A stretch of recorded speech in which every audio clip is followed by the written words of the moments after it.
आज मैं श्रीमद् भागवत महापुराण के द्वितीय खंड के 10वें स्कंद के अथ चतुर्दशोऽध्याय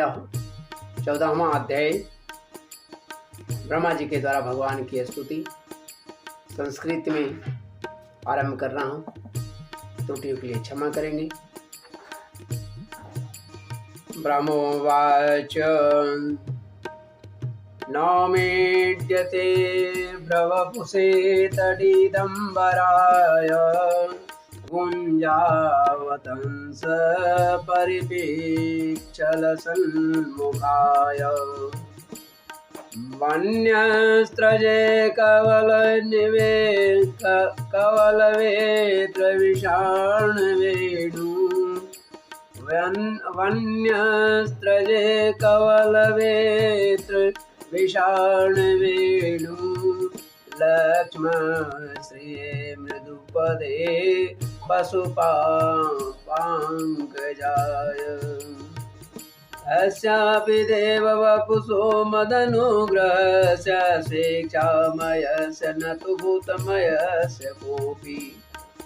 निसीमहि त्ववसितुं मनसान्तरेण साक्षात् तवैव किमुतात्मसुखानुभूते ज्ञाने प्रयासमुदपास्य नमन्त एव जीवन्ति सन्मुखरितां भवदीयवार्ताम् अस्थाने स्थिता श्रुतिगतं तनुवाङ्मनोवीर ये प्रायसोजितजितोऽप्यसीतैस्त्रिलोक्यां श्रेयस्त्रुतिं भक्तिमुदस्यते विभो क्लिशन्ति ये केवलबोधलब्धये तेषामशोक्लेशलैव शेष्यते नान्यत् यथा स्थूलतुषावघातिनां पुरेह भूमन् बभोऽपि योगिन्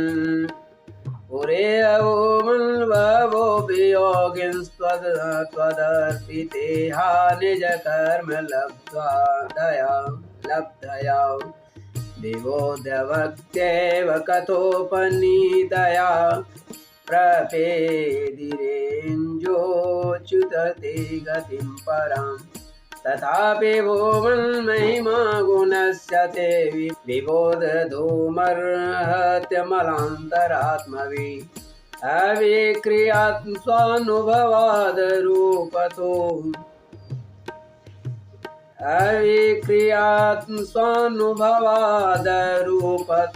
ह्यनन्यबोध्यात्मतया न चान्यथा गुणात्मनस्तेऽपि गुणान् विमातुं विहितावतीर्ण शक ईशिरेस्य कालेन एर्वा विमितासु कल्पैर्भूपांसवखेमिकाद्युमभाष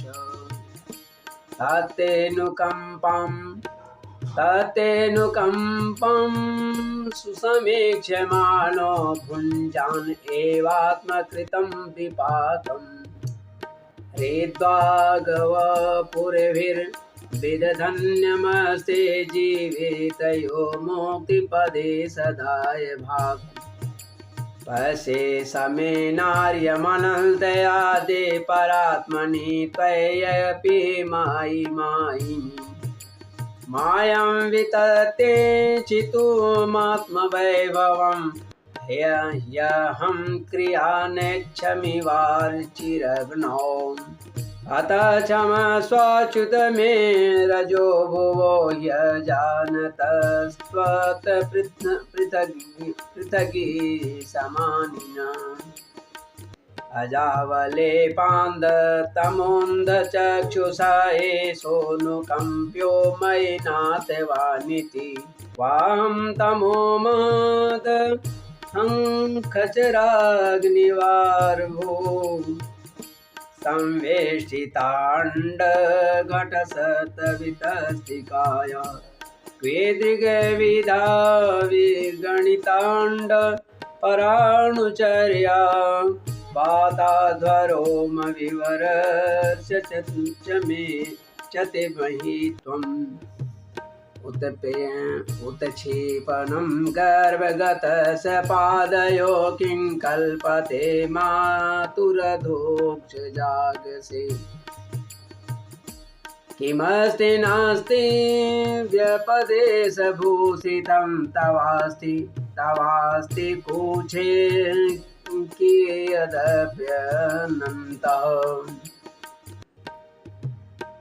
जगत्त्रयान्तो दधि सम्प्लवोदे नारायणस्योदरनाभिनालात् विनिर्गतोजस्तीति वाङ्न वै मृषा किं तत्वीश्वर त्वन विनिर्गतोऽस्मि नारायणस्त्वं न हि सर्वदेहिनामात्मा सधि साखिललोकसाक्षी नारायणोऽङ्गं नरभोजलायनात् तच्चापि सत्यं न तथैव माया तच्च चेज्जलस्तं तव सज्जगद्वपुः किं मे न दृष्टं भगवन् तदैव किं वा सदुदृष्टं हृदि मे तदैव किं नो सपदेव पुनर्व्यदर्शि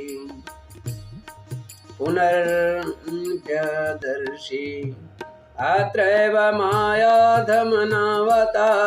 यस्य प्रपञ्चस्य वहि अस्फुटस्य कृतस्नस्य चान्तरजठरे जनन्या किं कृतस्नस्य चान्तरजठरे जनन्या माया त्वमेव प्रकटीकृतं ते यस्य कुचाविदं सर्वं सात्मभाति यथा तथा तत्त्वयेऽपि तत्सर्वं किमिदं मायया विना अद्यैव त्वदधृतेस्य किं मम न ते माया त्वमादर्शित मे कोऽसि प्रथमं ततो व्रजसु हृदय वत्सा समस्तायपि तावन्तोऽसि चतुर्भुजास्तदखिले साकं मयोपासिता अस्तावन्तेव एव जगन्त्यवोस्तदमितं ब्रह्मद्वयं शिष्यते अजानतां त्वत्पदवीमनात्मन्यात्मात्मना भासि वितत्य मायां श्रेष्ठा विवाहं जगतो विधान इव त्वमेषोऽन्त इव त्रिनेत्र सुरेशवृषेष्वीशतथैव नृस्वस्ति तिर्यक्षुयादस्वपि ते जनस्य जन्मासतं दुर्मदनिग्रहाय प्रभो विधातः सदनुग्रहाय च को वेति भूमन् भगवन् परात्मन् योगेश्वरोऽतिर्भवतस्त्रिलोक्यान् त्वं वा कथं वा कति वा कदेति विस्तारयन् क्रीडसि योगमायां तस्मादिदं जगदशेषम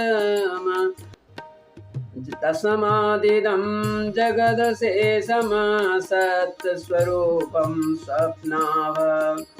सपनाभमस्तधीशनं कुरु दुःखम् त्वयैव नित्यसुखबोधतनावनन्ते मायात उद्यदपि यत् सदिवावभाति एकस्त्वमात्मा पुरुषः पुराणः सत्य स्वयं ज्योतिरनन्तयाद्य नित्योऽक्षरोऽजस्रसुखो निरञ्जनः पूर्णो द्वयो मोक्तौ पातितो मृतः एवं विदं तं सकलात्मनामपि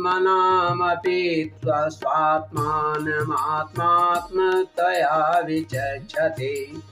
गुरुवर्कलतोपनिषत् सुचक्षुषा एते तरन्तेव भवान्यतां बुद्धिम् आत्मानमेवात्मतया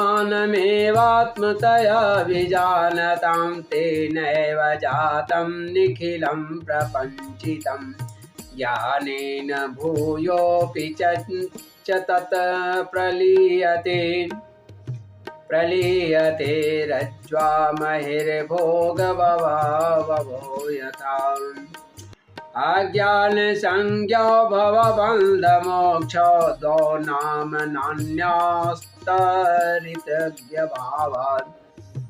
अजस्रचित्तात्मनि केवले परे विचार्यमाणे तरणाविवाहनि त्वामात्मानं परं मत्वा परमात्मानमेव च आत्मा पुनर्बहिर्मृग्य अयोग्य जनताज्ञता अन्तर्भवेनान्तभवन्तमेव यतत्यजन्तो मृगयन्ति सन्तः असन्तमप्यन्त्यहिमन्तरेण सन्तं गुणं तं किमुयन्ति सन्तः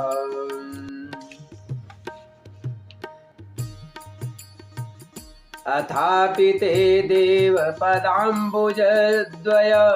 प्रसादलेशानुगृहीत एव हि जानाति तत्त्वं भगवन्महिमनो न चान्ये कोऽपि चिरं विचिन्वन् तदस्तु मे नाथ स भूरिभागो भवेत्रवन्यत्र तु येनाहमेकोऽपि भवज्जनानां भूत्वा निसेवे तव पादपद्महोति धन्या व्रजगौरमन्यस्तन्यामृतं प्रीतमतीव ते मुदा यासां विभो वत्सतरात्मजात्मना यतृप्तयेत्यापि न चालमध्वरा ओ भाग्यं नन्दगोपवृजोकशां यलमित्रं परमानन्दं पूर्णं ब्रह्म सनातनम् येषां तु भाग्यमहिमाच्युत तावतास्ता मेकादशैव हि वयं वत भूरिभागा एतदृशे कचस्कैरसकृत पिबामः सर्वादयोऽङ्घ्रयुदजमध्वमृतासवं ते तद्भूरिभाग्यमिह जन्म किमप्यटव्यम्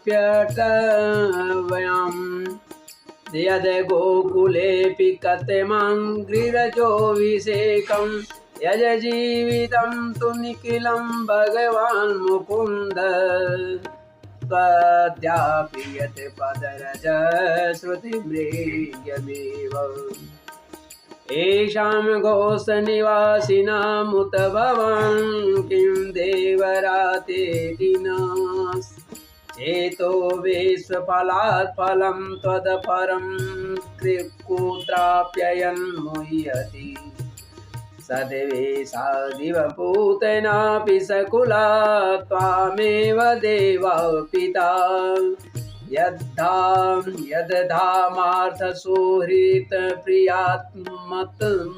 प्रियात्मतनया यद्धामार्थसुहृत् प्रियात्मतनया प्राणाशयास्त्वत्कृते तावद् रागादयस्तेनास्तावद् कारागृहं तावन्मोङ्घ्रिनिगडो यावत् कृष्ण ते जरा प्रपञ्चं निष्प्रपञ्चोऽपि विडम्बयसि भूतले प्रपन्न जनतानंद संदोहं प्रथितुं प्रभो जानन्त एव जानन्तो किं भोक्त्या न मे प्रभो जानन्त एव जानन्तो किं भोक्त्या न मे प्रभो मनसो बपुसो वाचो वैभवं तव गोचरम् अनुजानीहि मां कृष्ण सर्वं त्वं वेत्सि स्वदृक् त्वमेव जगतां नाथो जगते तवार्पितम् श्रीकृष्ण वृष्णिकुलपुष्कर जोषदायिन् क्षमा निर्जर द्विज पशुदधि वृद्धिकारिन् ओद धर्म सारवर चिति राक्षस ध्रुगा कल्प मार्ग भगवन् नमस्ते। श्री सुगवाच इत्यभिष्टूयः भूमानं त्रिपरिक्रम्य पादयो नत्वा भीष्टं जगद्धाता स्वधाम प्रत्यपद्यतः तदनुज्ञाप्य भगवान् स्वभुवं प्रागवै स्थितान् वत्सान् पुलिनमानिन्ये यदा पूर्वसकं स्वकम् एकस्मिन्नपि यातेऽब्दे प्राणेशं चान्तरात्मनः कृष्णमायाहदाराजन् क्षणार्धं मे निरेर्भगाः किं न विस्मरन्ति माया मोहितचेतसः यन्मोहितं जगत् सर्वम् अवीक्षणं ते स्मृतात्मकम् ऊचुश्च सुहृदा कृष्णं स्वागतं ते तीरणहसा नैकोप्यभोजी कवल एहित साधु पूज्यताम् ततो हसन ऋकेशो व्यवहृत्य सार्वकै दर्शयन्स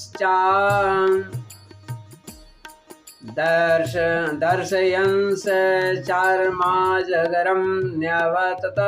वनादव्रजम् परः प्रसूननवधातु विचित्रिताङ्ग प्रोदधाम वेणुदलशृङ्गरभो सवाड्य वत्सान्गीत पवित्र कीर्तिर गोपीदृगोत्सव विदृशे प्रविवेश गोष्ठम् अद्यानेन महाव्यालो यशोदानन्द सूनुना अतो वीता वयं चस्मादिति बाला ब्रजे जगो अतो विदा वयं चास्मादिति बाला ब्रजे जगो राजोवाच ब्रह्मन् परोद भवे कृष्णे यान् प्रेमा कथं भवेत् यो भूतपूर्वस्तोकेषु शोध भवेष्वपि कथ्यतां। श्रीशुक उवाच सर्वेषामपि भूतानां नृपस्वात्मैव वल्लभ इतरे पत्यवित्ताद्यास्तद्वल्लभतयैव हि तदय राजेन्द्र यथा स्नेहः स्वस्वकात्मनि देहिनां न तदा ममतालम्बे पुत्रवित्तगृहादिषु देहात्मवादिनां पुंसामपि राजन्य सत्तम यथा देह प्रियतमस्तथा न ह्यनूये च तं देहोऽपि ममतावाक्यत्तर्यसोन्नात्मवत् प्रियः ययेर्यत्यपि देहेऽस्मिन् जीवितासा वरीयसी तस्मात् प्रियतमः स्वात्मा सर्वेषामपि देहिनां तदर्थमेव सकलं जगदेत चराचरम् कृष्णमेनमवेहि त्वमात्मानमखिलात्मनं क्रीडगदधीताय सोऽप्यत्र देवा भाति मायया वस्तुतो जानतामत्र कृष्णस्थाष्णुचरीष्णु च भगवद्रूपमखिलं नान्यदेवस्तिह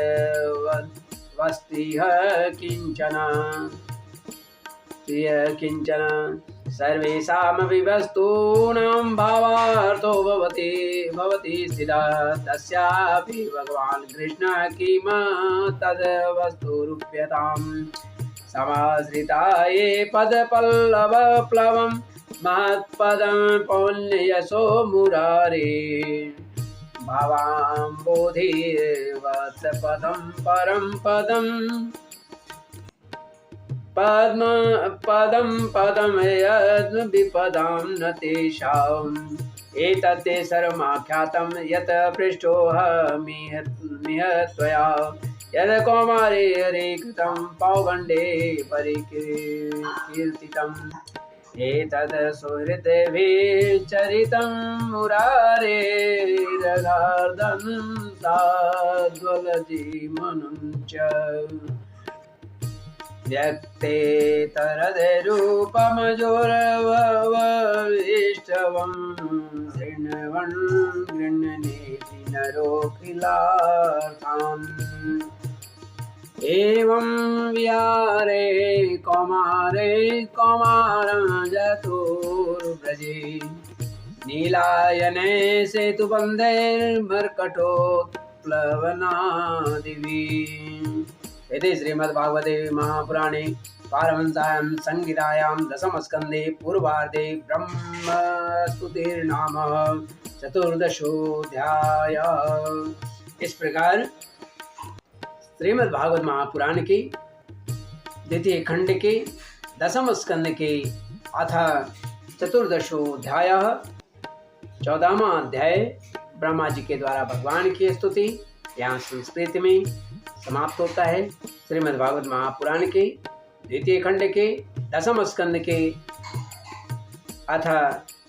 चतुर्दशोऽध्याय 14वां अध्याय ब्रह्मा जी के द्वारा भगवान की स्तुति यहाँ संस्कृत में का के रूप में समाप्त होता है,